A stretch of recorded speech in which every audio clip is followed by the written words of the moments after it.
রাজ্যে মানবাধিকার লঙ্ঘনের অভিযোগ এবার সন্দেশখালীতে যাবে ফ্যাক্ট ফাইন্ডিং কমিটি। রাজ্যে আসবে মানবাধিকার কর্মীদের নিয়ে একটি কমিটি। সন্দেশখালী ছাড়াও তারা বারুইপুর কুলতলিতেও যাবে এই কমিটির সদস্যরা।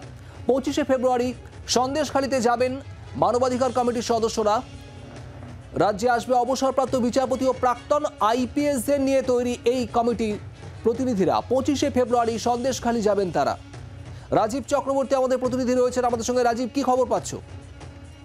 শুভদীপ, এবার বিভিন্ন জাতীয় যে কমিশন তাদের সদস্যরা সন্দেশখালী এবং বিভিন্ন এলাকায় পরিদর্শনের পর এবার একটি নাগরিক সমাজের উচ্চ পর্যায়ের দল তারা যাবে এবং সেই হাই লেভেল কমিটি তারা শুধু দক্ষিণ 24 পরগনা এবং উত্তর 24 পরগনার দুটি জায়গায় যাবেন।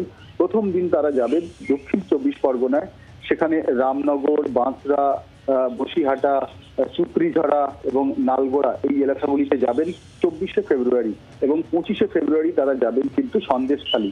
এবং সন্দেশখালীর যে বেশ কয়েকটি জায়গা, ধামাখালী, যে নদীঘাট এবং পাত্রপাড়া, মাঝের পাড়া, নতুন পাড়া এবং নস্কর পাড়া, রাস মন্দির এই এলাকায় যাবেন। এবং এই যে কমিটি যার মধ্যে রয়েছেন, যেমনটা তুমি বললে, উচ্চ পর্যায়ের এই কমিটি যারা মানবাধিকার লঙ্ঘনের বিষয়গুলি খতিয়ে দেখতে যাবেন, যার নেতৃত্বে রয়েছেন পাটনা হাইকোর্টের প্রাক্তন বিচারপতি, প্রধান বিচারপতি নরসিমা রেড্ডি, যিনি পাটনা হাইকোর্টের প্রধান বিচারপতি ছিলেন, রাজপাল সিং, যিনি প্রাক্তন আইপিএস একজন অফিসার, এবং শুধু তাই নয়, তার সঙ্গে থাকছেন চারু আলী খান্না, যিনি আইনজীবী এবং জাতীয় মহিলা কমিশনের প্রাক্তন সদস্যা, ওম প্রকাশ ব্যাস, তিনি জাতীয় মানবাধিকার কমিশনের প্রাক্তন রেজিস্ট্রার, সঞ্জীব নায়ক, যিনি একজন প্রবীণ সাংবাদিক, এবং ভাবনা বাজাজ, যিনি আইনজীবী এবং জাতীয় মানবাধিকার কমিশনের প্রাক্তন উপদেষ্টা।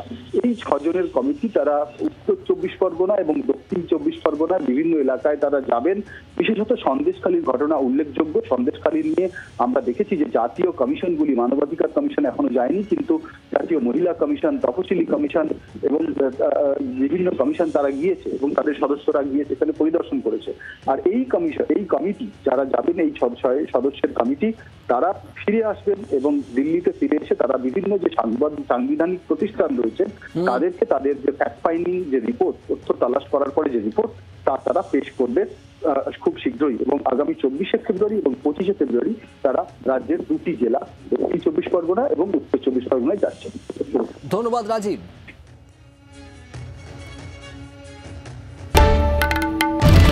বাংলার আওয়াজ, বাঙালির আবেগ, জি 24 ঘন্টা।